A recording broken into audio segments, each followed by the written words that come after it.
주는 떡을 안 먹는 놈이 바보지. 다 그놈이었지. 안녕하세요. 책 한 권의 여유로움입니다. 껍빛달 전광용. 껍빛달리는 영어 캡틴에 해당하는 러시아어입니다. 우두머리, 최고라는 뜻으로 많이 쓰였다는데요. 1962년 사상계에 발표된 껍빛달리는 파리로 광복을 전후로 한 의사의 이야기입니다. 일제시대에는 일본인에게 아첨하고 소련군 점령 때는 소련군에 아첨하고 다시 월남해서는 미국 대사관에 기생하는 등 의사로서 인수를 편다기보다 돈 버는 데만 의술을 이용하는 아주 이기주의자의 전형으로 그려집니다. 그럼 시작해 볼게요.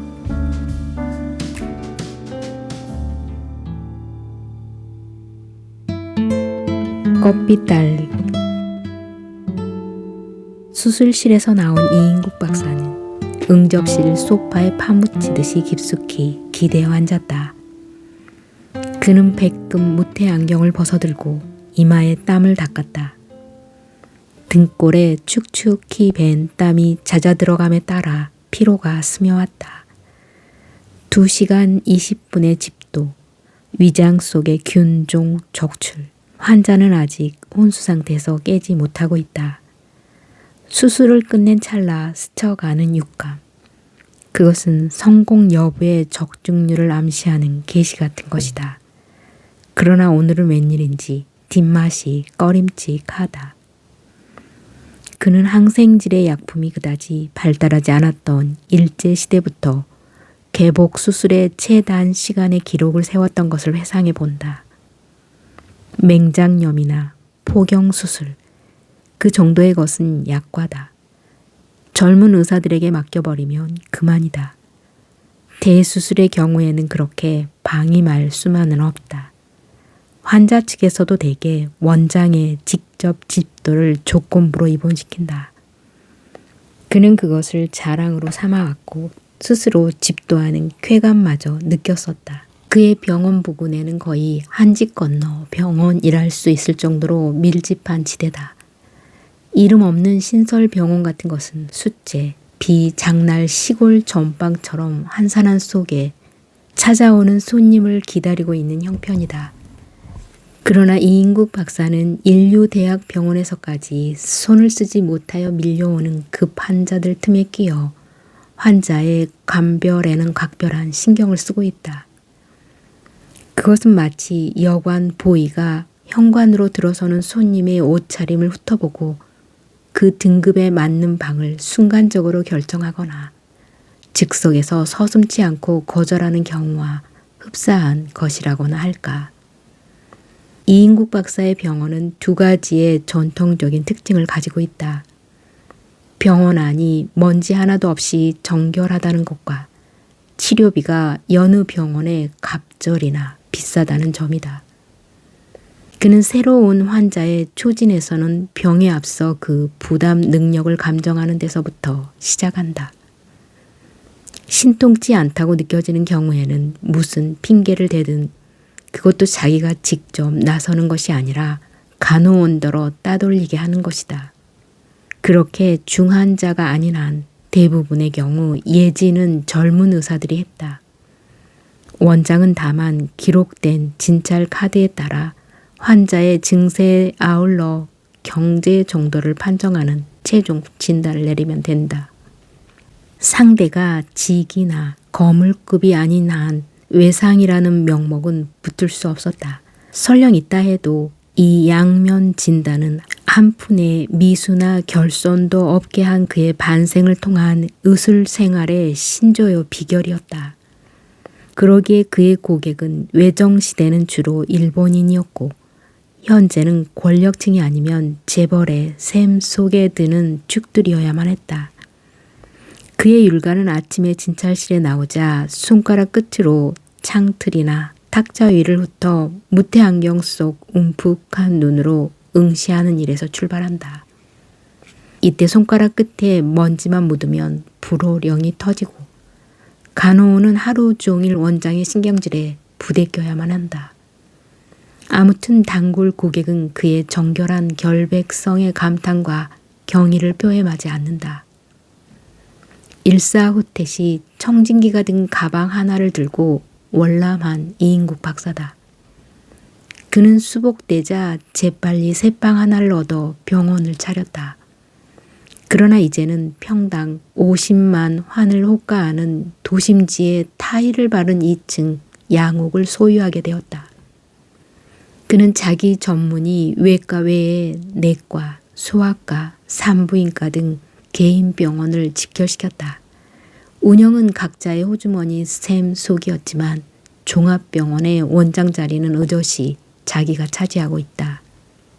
이인국 박사는 양복 조끼 호주머니에서 18금 회중 시계를 꺼내어 시간을 보았다. 2시 40분.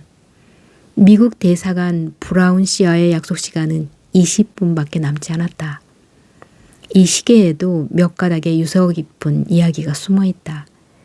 이인국 박사는 시간을 볼 때마다 기적임에 틀림없었던 사태를 연상하게 된다. 왕진 가방과 함께 38선을 넘어온 피난 유물의 하나인 시계. 가방은 미국 의사에게서 얻은 새 것으로 갈아매어 흔적도 없게 된 지금. 시계는 목숨을 걸고 삶의 도피행을 같이 한 유일품이요. 어찌 보면 인생의 반려이기도 한 것이다. 밤에 잘 때에도 그는 시계를 머리맡에 풀어놓거나 호주머니에 넣은 채로 버려두지 않는다. 반드시 풀어서 등기 서류, 적금 통장 등이 들어있는 비상용 캐비넷 속에 넣고야 잠자리에 드는 것이었다. 거기에는 또 그럴 만한 연유가 있었다. 이 시계는 제국대학을 졸업할 때 받은 영예로운 수상품이다. 뒤쪽에는 자기 이름이 새겨져 있다. 그 30여 년 자기 주변의 모든 것은 변하여 갔지만 시계만은 옛 모습 그대로다. 주변뿐만 아니라 자기 자신은 얼마나 변한 것인가. 20대의 홍안을 자랑하던 젊음은 어디로 사라진 것인지, 머리카락도 반백이 넘었고 이마의 주름은 깊어만 간다. 일제시대 소련군 점령하에 감옥생활, 6.25 사변, 38선, 미군 부대, 그동안 몇 차례 아슬아슬한 죽음의 고비를 넘긴 것인가. 월 3, 17석. 우여곡절 많은 세월 속에서 아직도 제 시간을 유지하는 것만도 신기하다. 시간을 보고는 습성처럼 째깍째깍 소리에 귀 기울이는 때의 그 가느다란 눈매에는 흘러간 인생의 축도가 서리는 것이었다. 그 속에서도 강모와 쯔메리 학생복을 벗어버리고 신사복으로 갈아입던 그날의 감회를 더욱 새롭게 해주는 충동을 금할 길 없는 것이었다. 이인국 박사는 수술 직전에 서랍에 넣었던 편지의 생각이 미쳤다. 미국에 가 있는 딸 나미. 본래의 이름은 일본식의 나미꼬다. 해방 후 그것이 거슬린다기에 나미로 불렀고 새로 기류계에 올릴 때에는 꼬를 완전히 떼어버렸다. 나미짱. 딸의 모습은 단란하던 지난날의 추억과 더불어 떠올랐다. 온 집안의 재롱둥이였던 나미. 그도 이젠 성숙했다. 그마저 자기 옆에서 떠난 지금 새로운 정에서 산다고는 하지만 이인국 박사는 가끔 물밀어 오는 허전한 감을 금할 길이 없었다. 아내는 거제도 수용소에 있을 때 죽었고 아들의 생사는 지금껏 알 길이 없다. 서울에서 다시 만나 후처로 들어온 해숙. 20년의 연령차에서 오는 세대의 거리감을 그는 억지로 부인해 본다. 그러나 해숙의 피둥피둥한 탄력에 윤기가 더해가는 살결에 비해 자기의 주름 잡힌 까칠한 피부는 육체적 위축마저 느끼게 하는 때가 없지 않았다. 그들 사이에서 난 돌 진한 어린 것. 앞날이 아득한 이 핏덩이만이 지금의 이인국 박사의 곁을 지켜주는 유일한 피부치이다. 이인국 박사는 기대와 호기심에 찬 심정으로 황공우편의 피봉을 뜯었다. 전번 편지에서 가타부타 단안은 내리지 않고 잘 생각해서 결정하라고 한 그 후의 경과다. 결국은 그렇게 되고야 마는 건가. 그는 편지를 탁자 위에 밀어놓았다. 어쩌면 이러한 결말은 딸의 출국 이전에서부터 싹튼 것인지도 모른다는 생각이 들었다. 대학에서 영문과를 택한 딸, 개인 지도를 하여 준 외인 교수, 스칼라십을 얻어준 것도 그고, 유학 절차에 재정 보증인을 알선해 준 것도 그가 아닌가. 우연한 일은 아니다. 그러나 시류에 따라 미국 유학을 해야만 한다고 주장한 것은 오히려 아버지 자기가 아닌가. 동양학을 연구하고 있는 외인 교수. 이왕이면 한국 여성과 결혼했으면 좋겠다던 솔직한 고백에 자기의 학문을 위한 탁월한 견해라고 무심코 찬의를 표한 것도 자기가 아니던가. 그것도 지금 생각하면 하나의 암시였음이 분명하지 않은가. 이인국 박사는 상아로 된 오존 파이프를 앞니에 힘을 주어 지그시 깨물며 눈을 감았다. 꼭 풀쏘 개 좋은 일을 한 것만 같은 분하고도 허황한 심정이다. 코쟁이 사위. 생각만 해도 전신의 피가 역류하는 것 같은 몸소리가 느껴졌다. 더러운 년 같으니 기어코. 그는 큰 기침을 내뱉었다.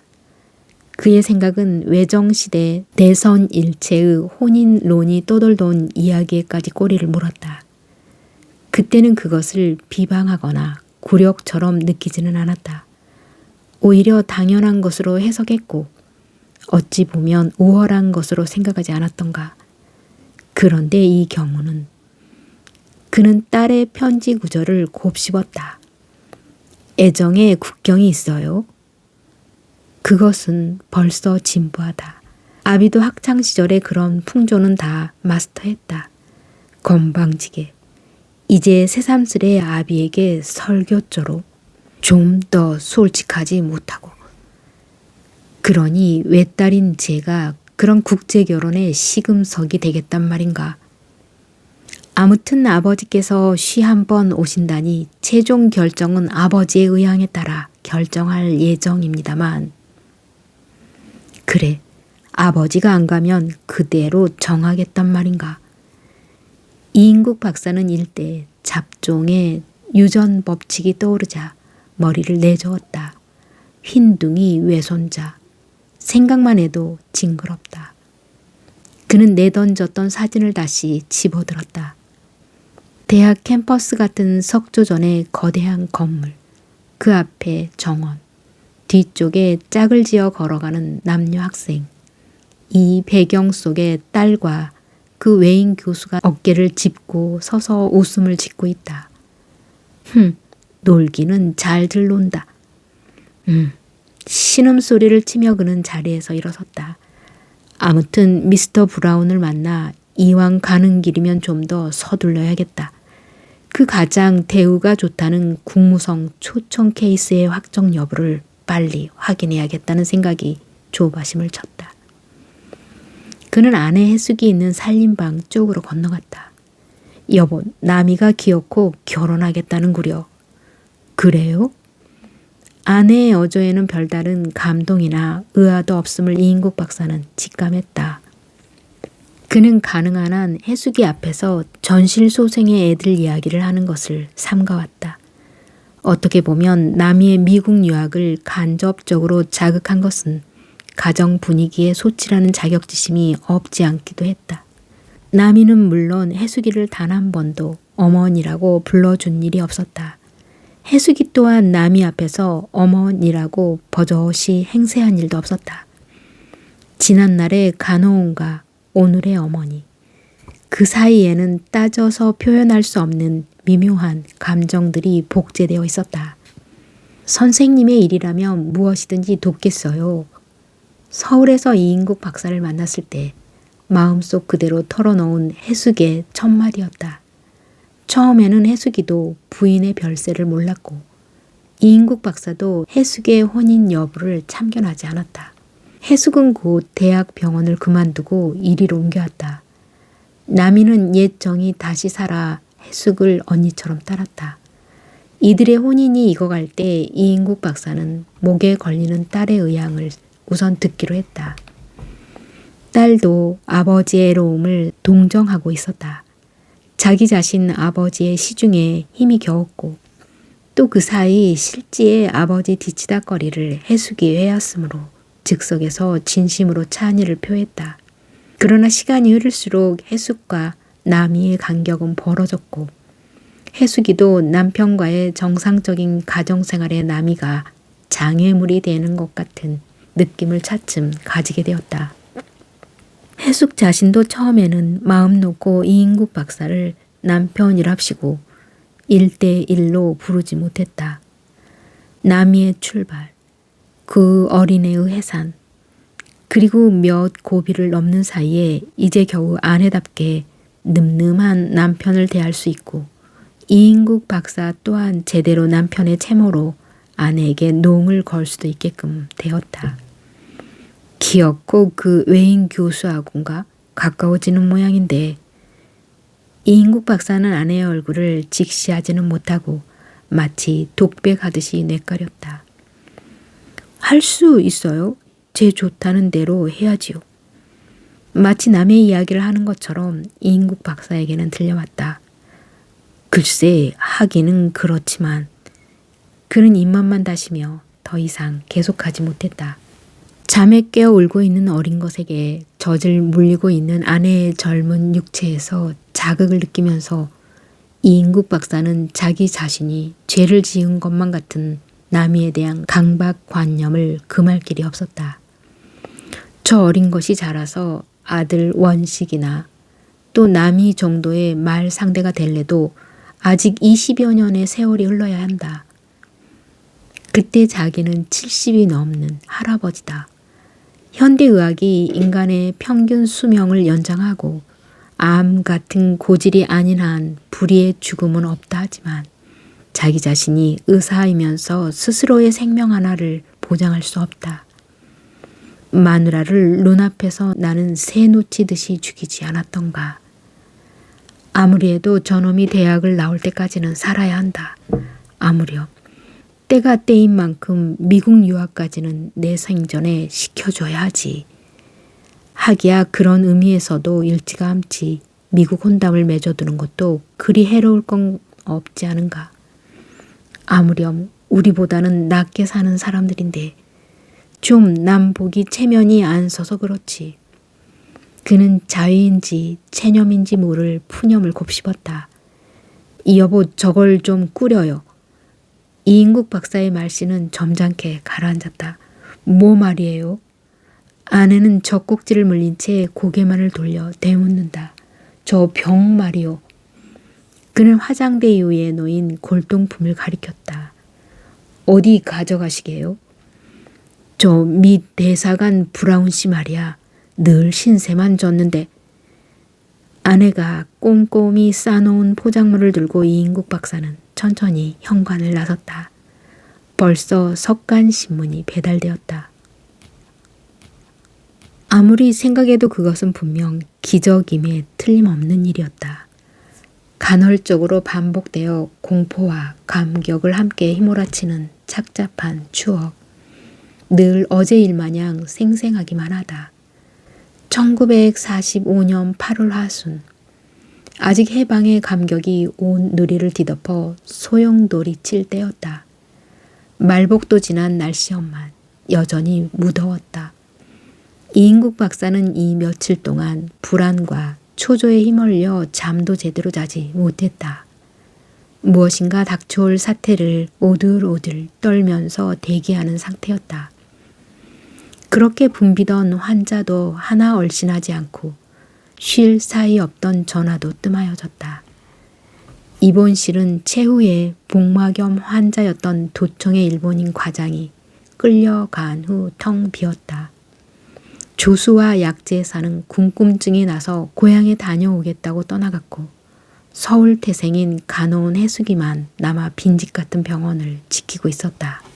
2층 10조 다다 밑방에 훈도 씨와 육가다 바람에 뒹굴고 있던 이인국 박사는 견디다 못해 부채를 내던지고 일어났다. 그는 목욕탕으로 갔다. 찬물을 퍼서 대야째로 머리에서부터 몇 번이고 내리보았다. 등줄기가 시리고 몸이 가벼워졌다. 그러나 수건으로 몸을 닦으면서도 무엇인가 짓눌려 있는 것 같은 가슴 속의 갑갑증을 가셔낼 수가 없었다. 그는 창문으로 기우시 한길가를 내려다보았다. 우글거리는 군중들은 아직도 소음 속으로 밀려오고 있었다. 굳게 닫혀있는 은행 철문에 붙은 벽보가 한 길을 건너 하얀 윤곽만이 두드러져 보인다. 아니, 그곳에 쓰여있는 구절. 친일파 민족 반역자를 타도하자. 옆에 붉은 동그라미를 두 겹으로 친 글자가 그대로 눈앞에 선명하게 보이는 것만 같다. 어제 저물녘에 그것을 처음 보았을 때의 전율이 되살아왔다. 순간 이인국 박사는 방 쪽으로 머리를 휙 돌렸다. 나야 뭐 괜찮겠지. 혼자 뇌까리면서 그는 다시 부채를 들었다. 그러나 벽보를 들여다보고 있을 때 자기와 눈이 마주치는 순간 일그러지는 얼굴에 경멸인지 통쾌인지 모를 웃음을 비죽거리면서 아래 위로 훑어보던 그 춘석이 녀석의 모습이 자꾸만 머릿속으로 엄습하여 어두운 밤에 거미줄을 뒤집어 쓴 것처럼 꺼림텁텁하기만 했다. 그깟 놈하고 머리에서 씻어버릴래도 거머리처럼 자꾸만 감아 붙는 것만 같았다. 벌써 6개월 전의 일이다. 형무소에서 병보석으로 가출옥되었다는 중환자가 엎혀서 왔다. 횡댕그런 눈에 앙상하게 뼈만 남은 몸을 제대로 가누지도 못하는 환자. 그는 간호원의 부축으로 겨우 진찰을 받았다. 청진기의 상악 꼭지를 환자의 가슴에서 등으로 옮겨 두 줄기의 고무줄에서 감득되는 숨소리를 감별하면서도 이인국 박사의 머릿속은 최후 판정의 분기점을 방황하고 있었다. 입원시킬 것인가? 거절할 것인가? 환자의 몰골이나 업고 온 사람의 옷 매무새로 보아 경제 정도는 뻔한 일이라 생각되었다. 그러나 그것보다도 더 마음에 캥기는 것이 있었다. 일본인 간부들급이 자기 집처럼 들락날락하는 이 병원에 이런 사상범을 입원시킨다는 것은 관선 시의원이라는 체면에서도 떳떳지 못할 뿐더러 자타가 공인하는 모범적인 황국 시민의 공든 탑이 하루아침에 무너지는 결과를 가져오는 것이라는 생각이 들었다.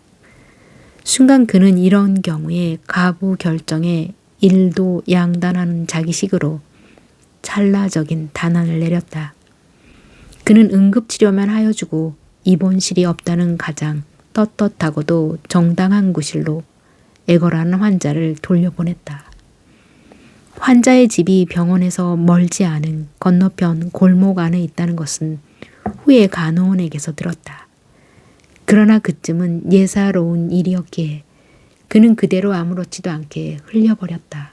그런데 며칠 전에 시민대회 끝에 있는 해방경축 시가행진을 자기도 흥분에 차 구경하느라고 해수기와 함께 대문 앞에 나갔다가 자위대 완장을 두르고 대열에 낀 젊은이와 눈이 마주쳤다.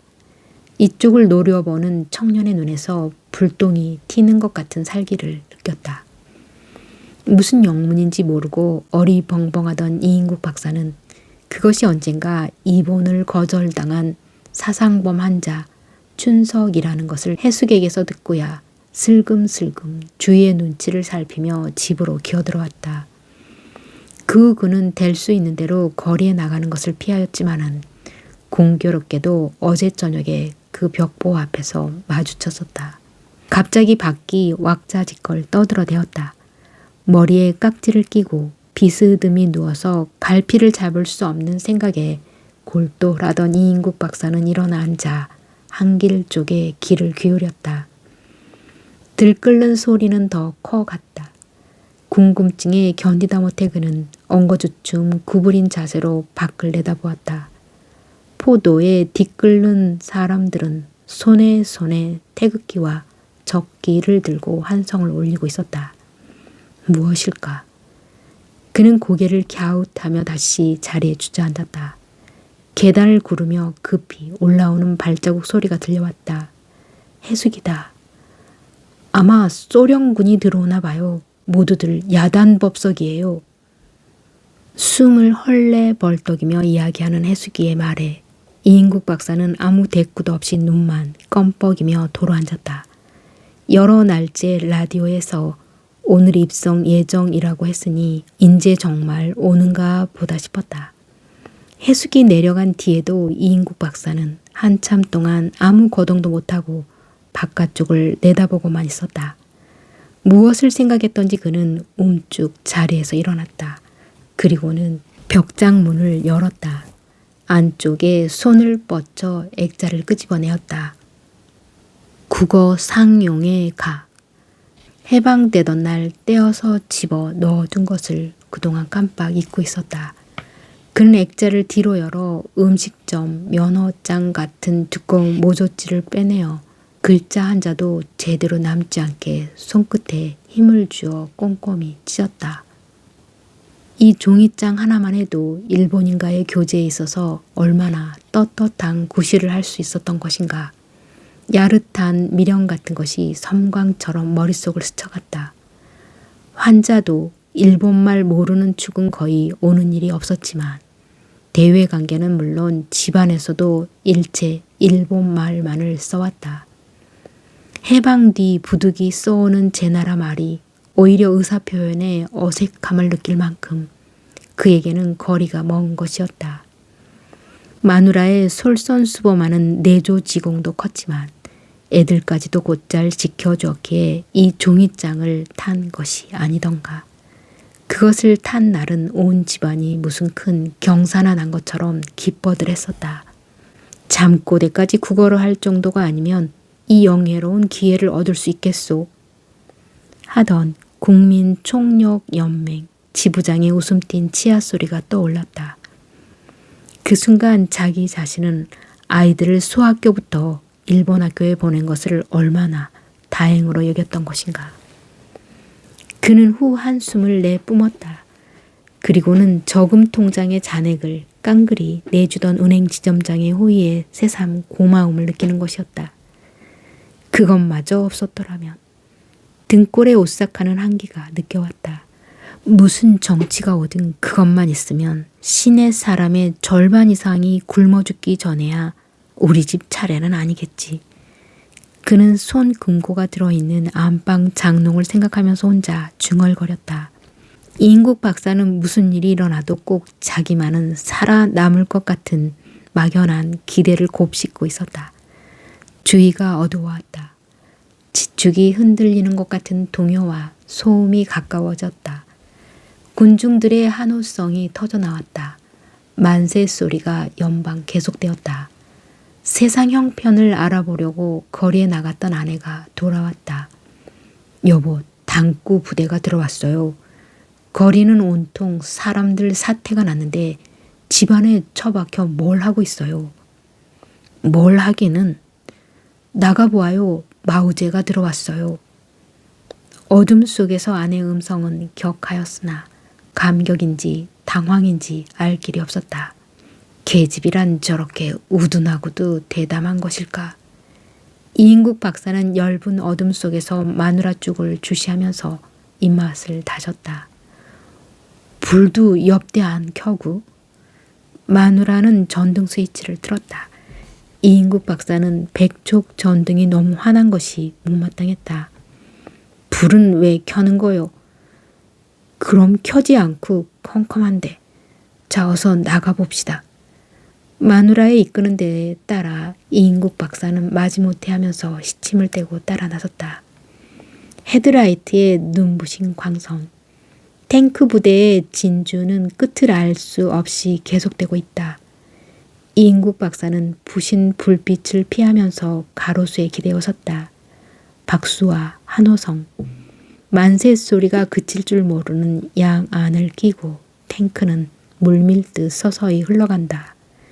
위 뚜껑을 열고 반신을 내민 중대가리의 병정은 간간히 우라 하면서 손을 내흔들고 있다. 이인국 박사는 자기와는 아무 관련도 없는 이방 부대라는 환각을 느끼면서 박수도 환성도 안 나가는 멋쩍은 속에서 멍하니 쳐다보고만 있다.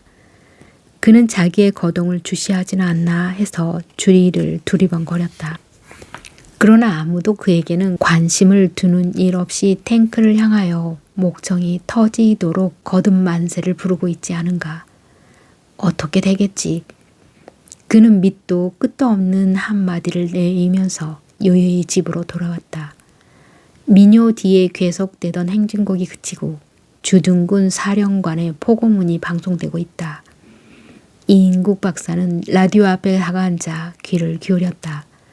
시민의 생명 재산을 절대 보장한다. 각자는 안심하고 자기의 직장을 수호하라. 총기, 일본도 등 일체의 무기 소지는 그만이 즉시 반납하라는 등의 요지였다. 그는 문득 장롱 속에 넣어둔 엽총 생각에 미치었다. 그러면 저것도 바쳐야 하는 것일까? 영국제 쌍발, 손때에 묻은 외암물같이 느껴져 누구에게 단 한 번 빌려주지 않았던 최신형 특제품이다. 이인국 박사는 다이얼을 돌렸다. 대체 서울에서는 어떻게들 하고 있는 것일까? 거기도 마찬가지다. 민요가 아니면 행진곡이 나오고 그러다가는 건국 준비위원회 누구인가의 연설이 계속된다. 대체 앞으로 어떻게 될 것인가? 궁금증을 해결할 방법이 없다. 해방 직후 2, 3일 동안은 자기도 태어나였지만 번지르르하게 드나들던 몇몇 친구들도 소련군 입성이 보도된 이후부터는 거의 나타나질 않는다. 그렇다고 자기 자신이 뛰어다니며 물을 경황은 더욱 없다. 밤이 이슥해서야 중학교와 국민학교를 다니는 아들, 딸이 굉장한 구경이나 한 것처럼 탱크와 로스케 이야기를 늘어놓으며 들어왔다.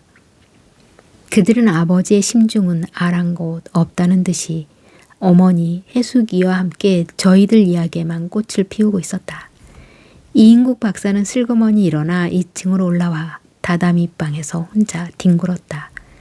앞일이 대체 어떻게 될 것인지 뛰어넘을 수가 없는 큰 바다가 가로놓인 것만 같았다.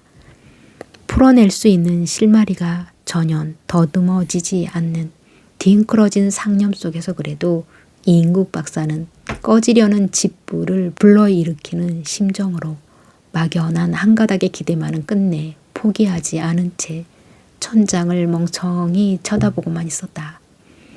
지난 일에 대한 뉘우침이나 가책 같은 건 아예 있을 수 없었다.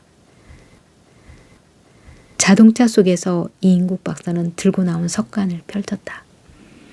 일면의 제목을 대강 훑고 난 그는 신문을 뒤집어 꺾고 3면으로 눈을 옮겼다. 북한 소련 유학생 소독으로 탈출. 바둑돌 같은 굵은 활자의 제목. 왼편 전단을 차지한 외신 기사. 손바닥만한 사진까지 곁들여 있다. 그는 코어리에 내려온 안경을 올리면서 눈을 부릅떴다. 그의 시각은 활자 속을 헤치고 머릿속에는 아들의 환상이 뒤엉켜 들어차 왔다. 아들을 모스크바로 유학시킨 것은 자기의 억지에서였던 것만 같았다. 출신, 계급, 성분, 어디 하나나 부합될 조건이 있었단 말인가. 고급 중학을 졸업하고 의과대학에 입학한 바로 그 해다. 이인국 박사는 그때나 지금이나 자기의 처세 방법에 대하여 절대적인 자신을 가지고 있다. 예, 너 그 노 공부를 열심히 해라. 왜요? 아들은 갑자기 튀어나오는 아버지의 말에 의아를 느끼면서 반문했다. 야, 원씨가 별 수 없다. 외정 때는 그래도 일본 말이 출세를 하게 했고 이제는 노어가 또 판을 치지 않니. 고기가 물을 떠나서 살 수 없는 바에야 그 물속에서 살 방도를 공략해야지. 아무튼 그 노서아야말로 꾸준히 해라. 아들은 아버지 말에 새삼스러이 자극을 받은 것 같지 않았다. 내 나이로는 이제 이만큼 뜨내기 해야쯤은 할 수 있는데 새파란 너희 낯세로야 그걸 못하겠니? 염려 마세요 아버지. 아들의 대답이 그에게는 믿음직스럽게 여겨졌다. 이인국 박사는 심각한 표정으로 말을 이었다. 어디 코 큰 놈이라고 별것이겠니? 말 잘해서 진정이 통하기만 하면 그것들도 다 그렇지. 이인국 박사는 끝내 스텐코프 소자의 배경으로 요직에 있는 당 간부의 추천을 받아 아들의 소련 유학을 결정짓고야 말았다. 여보, 보통으로 삽시다. 그저 편하지 않게 사는 것이 이런 세상에서 가장 편안할 것 같아요. 이제 겨우 죽을 고비를 면했는데 또 쟤까지 그 높이 드는 복판에 힘몰아 넣으면 어쩔라고. 가만 있어요. 호랑이도 굴에 가야 잡는 법이요. 무슨 세상이 되든 할 대로 해봅시다. 그래도 저 어린 것을 어떻게 노서학까지 보낸단 말이오. 아니 중학교 애들도 가지 못해 골드를 싸매는데 대학생이 못 가 견딜라고. 그래도 어디 앞일을 알겠소. 괜한 소리. 제가 소련 바람을 쏘이고 와야 내게 허튼 소리 하는 놈들도 찍소리를 못할 거요. 어디 보란 듯이 다시 한번 살아봅시다. 아들의 출발을 앞두고 걱정하는 마누라를 우격다짐으로 무마시키고 그는 아들의 유학을 관철하였다. 혁명 유가족도 가기 힘든 구멍을 친일파 이인국의 아들이 뚫었으니 어디 두고 보자. 그는 만장의 기염을 토하며 혼자 중얼거리고는 희망에 찬 미소를 풍겼다. 그 다음 해에 사변이 터졌다. 자린노라는 서신이 계속하여 왔지만 동란 후 후퇴할 때까지 소식은 두절된 대로였다. 마누라의 죽음은 애아들을 사지로 보낸 것 같은 수심에도 그 원인이 있었다고 그는 생각하고 있다. 이인국 박사는 신문 닫지기리 속에 채워진 글자를 하나도 빼지 않고 다 훑어내려갔다. 그러나 아들의 이름에 관련되는 사연은 한마디도 없었다. 이 자식은 무얼 꾸물꾸물 하느라고 이런 축에도 끼지 못한담. 사태를 판별하고 임기응변의 선수를 쓸 줄 알아야지. 맹추같이. 그는 신문을 포개어 되는 대로 말아쥐었다. 개천에서 욕마가 난다는데 이건 제 애비만도 못한 자식이야. 그는 혀를 찍찍 갈겼다. 어쩌면 가족이 월남한 것조차 모르고 주저하고 있는 것이나 아닐까. 아니 이제는 그쪽에서도 소식이 가서 제게도 무언중에 압력이 퍼져갈 터인데 역시 고지식한 놈이 아무래도 모자라. 그는 자동차에서 내리자 건 가래침을 내뱉었다. 독도루리 내가 책임지고 보장하겠소. 아들을 우리 조국 소련에 유학시키시오. 스텐코프의 목소리가 고막에 와 부딪는 것만 같았다. 자위대가 치안대로 바뀐 다음 날이다. 이인국 박사는 치안대에 연행되었다.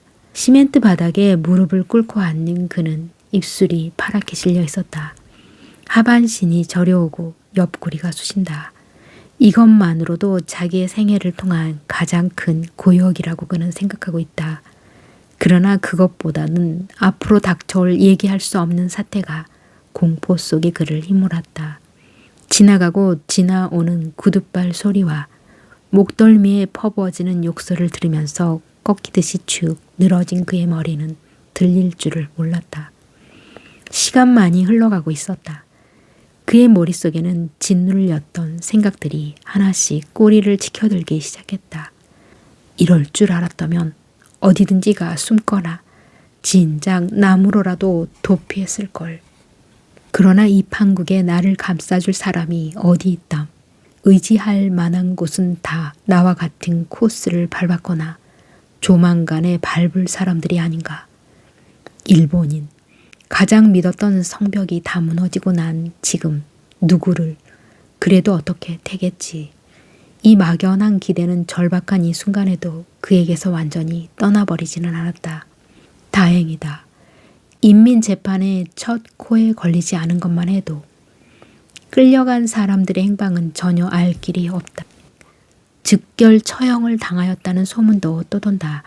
사흘의 여유만 더 있었더라면 난 이미 이곳을 떴을는지도 모른다. 다 운명이다. 아니 그래도 무슨 수가 있겠지. 쪽발이 끈앞을 야 이 새끼야. 고함 소리에 놀라 이인국 박사는 흠칫 머리를 들었다. 때도 묻지 않은 일본 병사 군복에 완장을 찬 젊은이가 쏘아보고 있다. 춘석이다. 이인국 박사는 다시 쳐다볼 힘도 없었다. 모든 사태는 짐작되었다. 이제는 죽는구나. 그는 입속으로 내과렸다. 외놈의 밑바지, 이 개새끼야. 일본 군용하가 그의 옆구리를 들이찬다. 이 새끼 어디 죽어봐라. 구둣발은 앞뒤를 가리지 않고 전신을 내지른다. 등골 척수에 다급한 충격을 받자 이인국 박사는 비명을 지르고 고꾸라졌다. 그는 현기증을 일으켰다. 어깨죽지를 끌어 바로 앉혀도 몸을 가누지 못하고 한쪽으로 쓰러졌다. 민족과 조국을 팔아먹으니 개돼지 같은 놈아. 너는 총살이야, 총살. 어렴풋이 꿈속에서처럼 들려왔다. 그러나 그에게는 그 말도 아무런 반향을 일으키지 못했다. 시간이 얼마나 흘렀을까. 자기 앞자락에서 부스럭거리는 감촉과 금속성의 부닥거리는 소리를 듣고 어렴풋이 정신을 차렸다. 노란 털이 엉성한 손목이 시계줄을 끄르고 있다. 그는 반사적으로 앞자락에 시계주머니를 부둥켜 쥐면서 손의 임자를 힐끔 쳐다보았다. 눈동자가 파란 중대가리 소련 병사가 시계줄을 거머쥔 채 이빨을 드러내 희죽이 웃고 있다. 그는 두 손으로 있는 힘을 다해 양복 안주머니를 감싸쥐었다. 야뻔 쓰끼. 병사의 눈동자는 점점 노기를 띄어갔다. 아니 이것만은 그들의 대화는 서로 통하지 않는 대로 소나기와 눈동자의 대결은 그대로 지속되고 있다. 병사는 대빵만한 손으로 이인국 박사의 손을 뿌리치면서 시계를 채워냈다. 시계줄은 끊어져 고리가 달린 끝머리가 이인국 박사의 손가락 끝에서 달랑거렸다. 병사는 밖으로 나가버렸다. 죽음과 시계, 이인국 박사는 푸념을 되풀이하고 있다. 양쪽 팔목에 팔뚝시계를 둘씩이나 차고도 또 만족이 안 가 자기의 회중시계까지 앗아가는 그 병정의 모습을 머릿속에 똑똑히 되새겨 갈 뿐이다. 감방 속은 빼곡히 찼다. 그러나 고참자와 신입자의 서열은 분명했다. 달포가 지나는 사이에 맨 안쪽 똥통 위에 자리 잡았던 이인국 박사는 3분지 2의 지점으로 점차 승격되었다. 그는 하루 종일 말이 없었다. 범인 속에 섞여 있던 감방 밀정이 출감된 다음 날부터 불평만을 늘어놓던 축들이 불려나가 반 송장이 되어 들어왔지만 또 하루 이틀이 지나자 감방 속의 분위기는 여전히 불평과 음식 이야기로 소일되었다. 이인국 박사는 자기의 죄사항이라는 것을 폭로하기도 싫었지만 예전에 고등계 형사들에게서 실컷 얻어들은 지식이 야기되어 함구령이 지상 명령이라는 신념을 일관하고 있었다. 그는 간밤에 출감한 학생이 내던지고 간 노해야 책을 첫 장부터 꼼꼼히 뒤지고 있을 뿐이다. 등골이 쏘고 옆구리가 결려온다. 이것으로 고질이 되는가 하는 생각이 없지 않다. 아침 저녁으로 기온이 사뭇 내려가고 있다. 아무리 체념한다면서도 초조감을 막을 길 없다.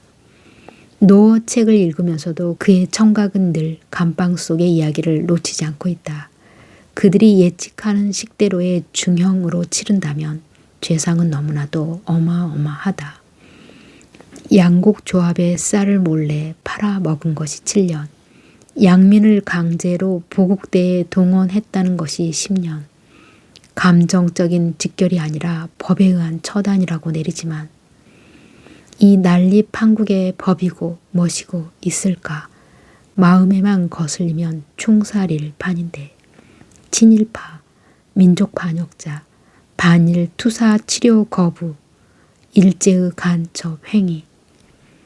이건 너무도 어마어마한 죄상이다. 취조할 때 나열하던 그대로 한다면 고작해야 무기징역, 사형감일지도 모른다. 그는 방안을 둘러보며 후 큰 숨을 내쉬었다. 처마 밑에 바싹 달라붙은 환기청에서 들이비치던 손수건만한 햇살이 참대자처럼 길어졌다가 시로리만큼 가늘게 떨리며 사라졌다.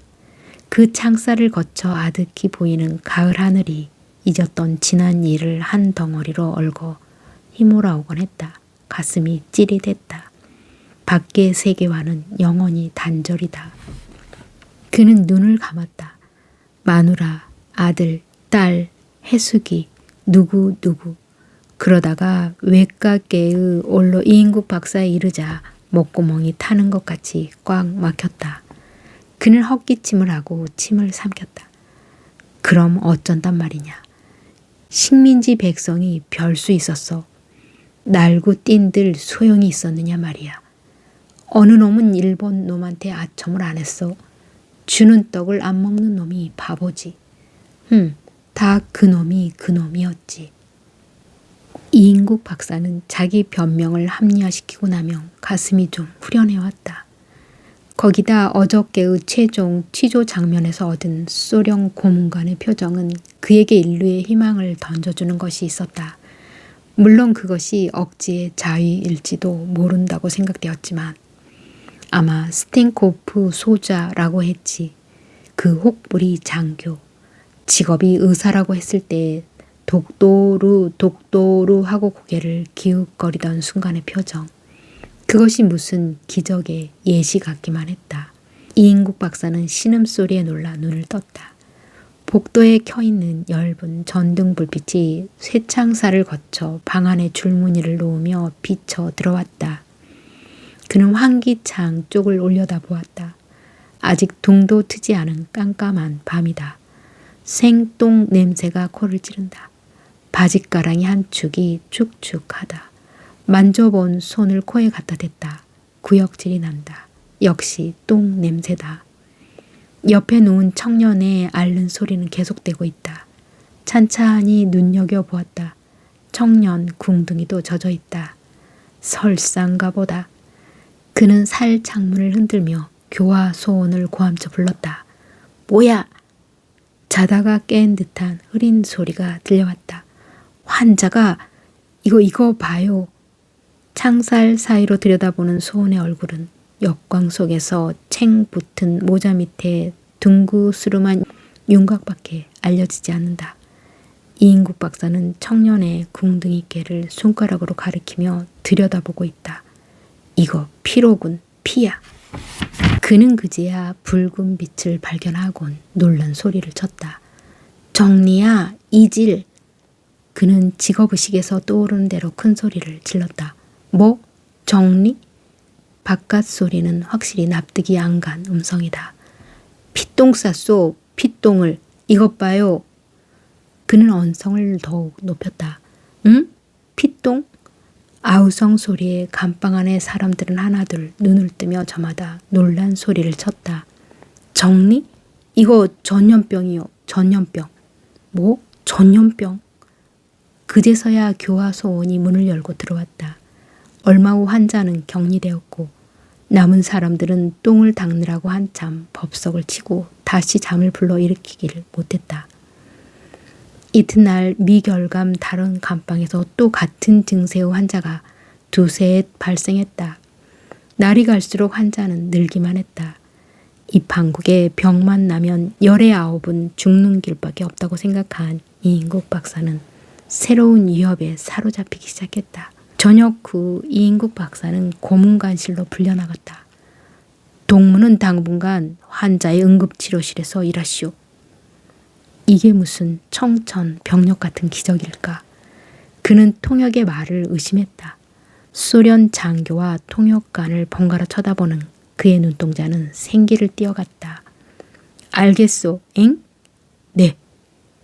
다짐에 따라 이인국 박사는 기쁨을 억지로 감추며 평범한 어조로 대답했다. 글쎄, 하늘이 무너져도 솟아날 구멍은 있다니까. 그는 아무 표정도 나타내지 않으려고 이를 악물었다.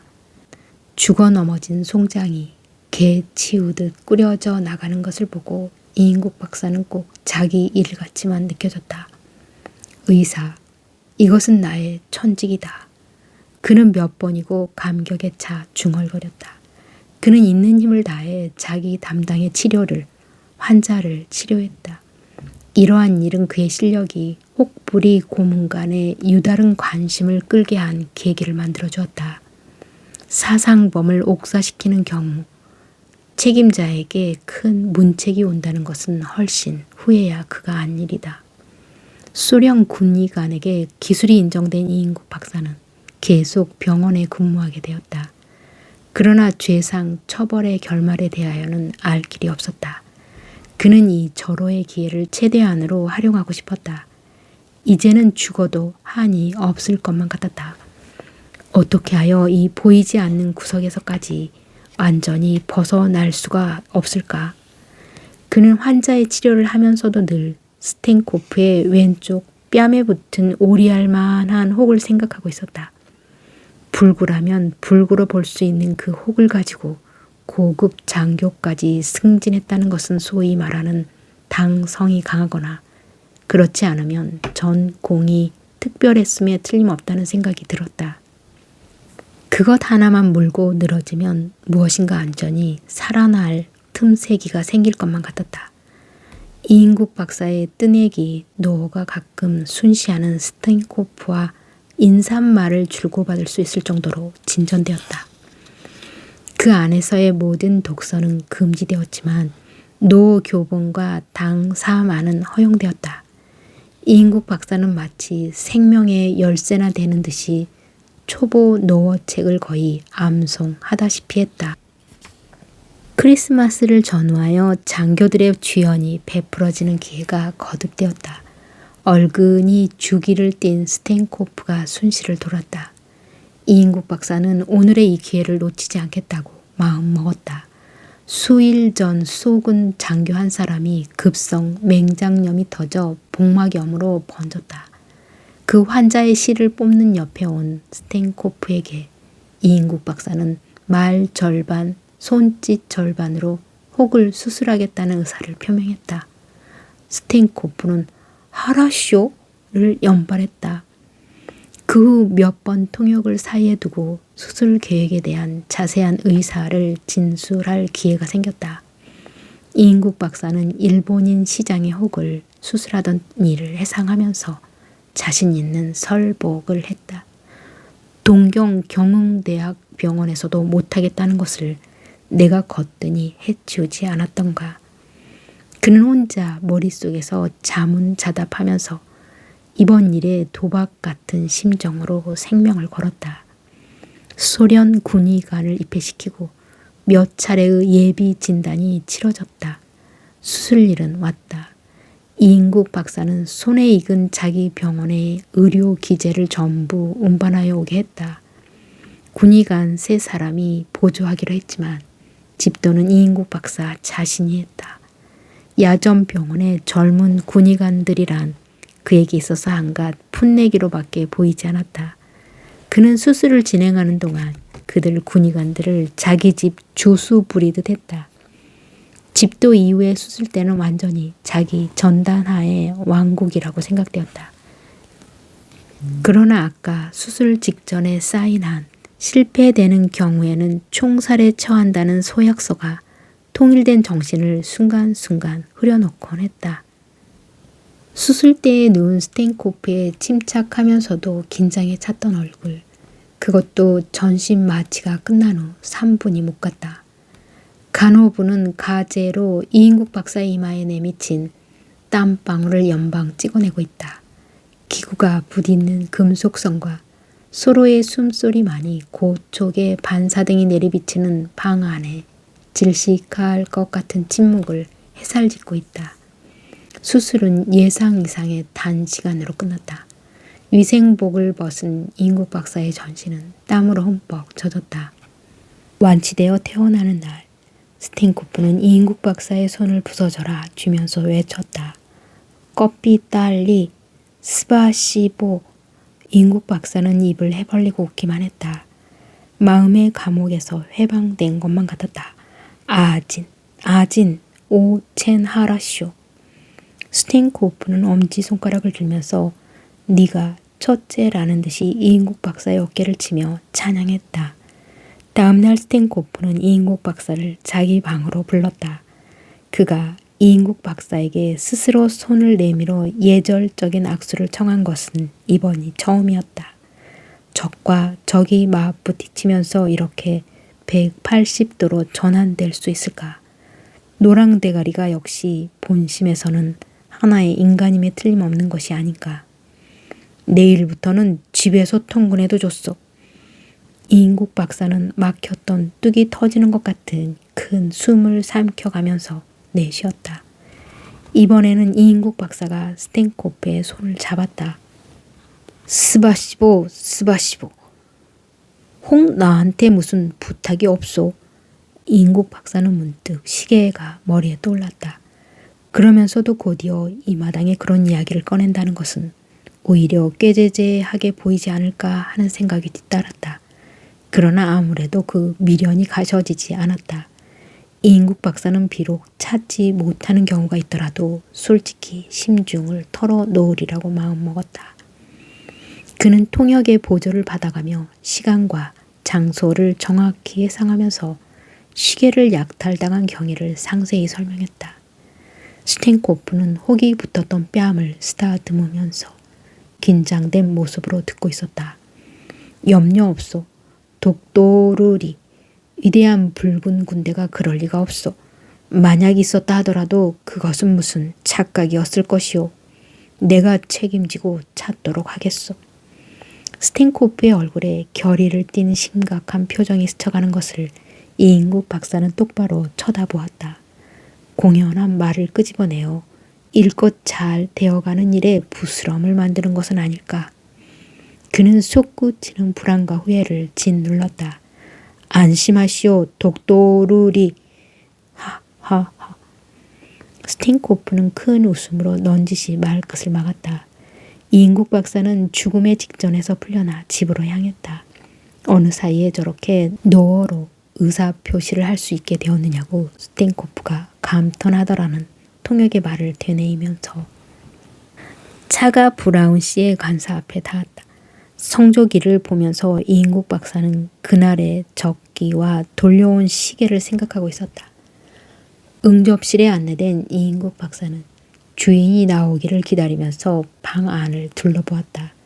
대사관으로는 여러 번 찾아갔지만 집으로 찾아온 것은 이것이 처음이다.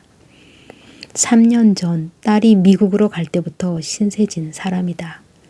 벽쪽 책꽂이에는 이조실로, 대동야승 등 한적이 빼곡히 차있고 한쪽에는 고서의 질책이 가지런히 쌓여져 있다.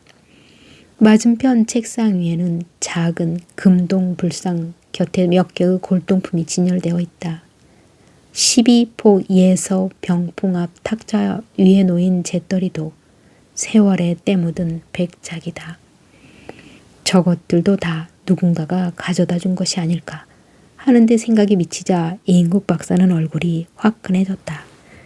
그는 자기가 들고 온 상감, 진사, 고려청자 하병에 눈길을 돌렸다. 사실 그것을 내놓는 데는 얼마간의 아쉬움이 없지 않았다.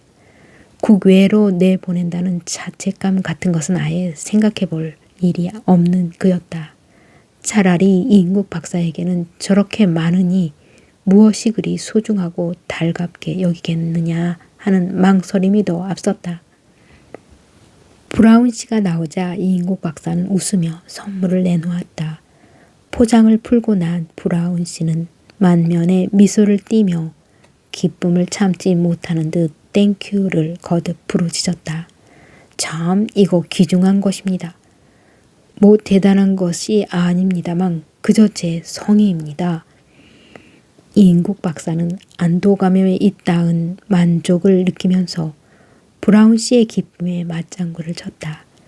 브라운 씨의 영어 반 한국말 반으로 섞어 하는 이야기를 들으면서 이인국 박사는 흐뭇한 기분에 젖었다. 닥터 리는 영어를 어디서 배웠습니까? 일제시대에 일본말식으로 배웠지요. 예를 들면 잣도이즈 갸또 식으로요. 그런데 지금 발음은 좋은데요. 문법이 아주 정확한 스탠다드 잉글리시입니다. 그는 이 말을 들을 때 문득 스탠코프의 말이 연상됐다. 그러고 보면 영국의 조상을 가진다는 브라운 씨는 R 발음을 그렇게 나타내지 않는 것 같게 여겨졌다. 얼마 전부터 개인 교수를 받고 있습니다. 아, 그렇습니까? 이인국 박사는 자기의 어학적 재질에 은근히 자긍을 느꼈다. 브라운 씨가 부엌 쪽으로 갔다 오더니 양주 몇 병이 놓인 쟁반이 따라 나왔다. 아무 거라도 마음에 드는 것으로 하십시오. 이인국 박사는 워드카 잔을 신통한 안주도 없이 억지로라도 단숨에 들이켜야 속 시원해하던 스탠코프를 브라운 씨 얼굴에 겹쳐 보고 있다. 그는 혈압 때문에 수술 조절해야 하는 자기 체질에 알맞게 스카치 잔을 할 듯이 조금씩 목을 축이면서 브라운 씨의 이야기를 기다렸다. 그거 국무성에서 통지가 왔습니다. 이인국 박사는 뛸 듯이 기뻤으나 솟구치는 흥분을 억제하면서 천천히 손을 내밀어 악수를 청했다. 땡큐, 땡큐. 어쩌면 이것은 수술 후에 스탠코프가 자기에게 하던 방식 그대로인지도 모른다는 생각이 들었다. 이인국 박사는 지성이면 감천이라고 나의 처세법은 USA에도 통하는구나 하는 기고만장한 기분이었다. 청자병을 몇 번이고 쓰다듬으면서 술잔을 거듭하는 브라운 씨도 몹시 즐거운 표정이었다. 미국에 가서의 일도 잘 부탁합니다. 네, 염려 마십시오. 떠나실 때 소개장을 써드리지요. 감사합니다. 역사는 짧지만 미국은 지상의 낙토입니다. 양국의 우호와 친선에 도움이 되기를 바랍니다. 땡큐. 다음 날 휴전선 지대로 같이 수렵하러 가기로 약속하고 이인국 박사는 브라운 씨 집 대문을 나섰다. 이번 새로 장만한 영국제 쌍발 엽총의 짙 푸른 총신을 머리에 그리면서 그의 몸은 날기라도 할 듯이 두둥실 가벼웠다. 이인국 박사는 아까 수술한 환자의 경과가 궁금했으나 그것은 곧 씻겨져 갔다. 그의 마음 속에는 새로운 포부와 희망이 부풀어 올랐다. 신체 검사는 이미 끝난 것이고 외무부 출국 수속도 국무성 통지만 오면 즉일될 수 있게 담당 책임자에게 교섭이 되어 있지 않은가. 빠르면 일주일 내에 떠나게 될지도 모른다는 브라운 씨의 말이 떠올랐다. 대학을 간 나와 임상 경험도 신통치 않은 것들이 미국에만 갔다 오면 별이라도 딴 듯이 날뛰는 꼴이 눈꼴 사나웠었다. 어디 나도 댕겨오고 나면 보자. 문득 딸 나미와 아들 원식의 얼굴이 한꺼번에 망막으로 휘몰아갔다. 그는 두 주먹을 불끈 쥐며 얼굴에 격렬을 일으키듯 긴장을 띠다가 어색한 미소를 흘려 보냈다. 그 사마귀 같은 일본 놈들 틈에서도 살았고 닭사기 같은 로스케 속에서도 살아나는데 양키라고 다를까. 혁명이 일겠으면 일고 나라가 바뀌겠으면 바뀌고 아직 이 인국의 살 구멍은 막히지 않았다. 나보다 얼마든지 날뛰던 놈들도 있는데 나쯤이야. 그는 허공을 향하여 마음껏 소리치고 싶었다. 그러면 우선 비행기사에 들러 형편이나 알아볼까. 이인국 박사는 캘리포니아 특산 시가를 비스듬히 문 채 지나가는 택시를 불러 세웠다. 그는 스프링이 튈 듯이 복스에 털썩 주저앉았다. 반도 호텔로. 차창을 거쳐 보이는 맑은 가을 하늘이 이인국 박사에게는 더욱 푸르고 드높게만 느껴졌다.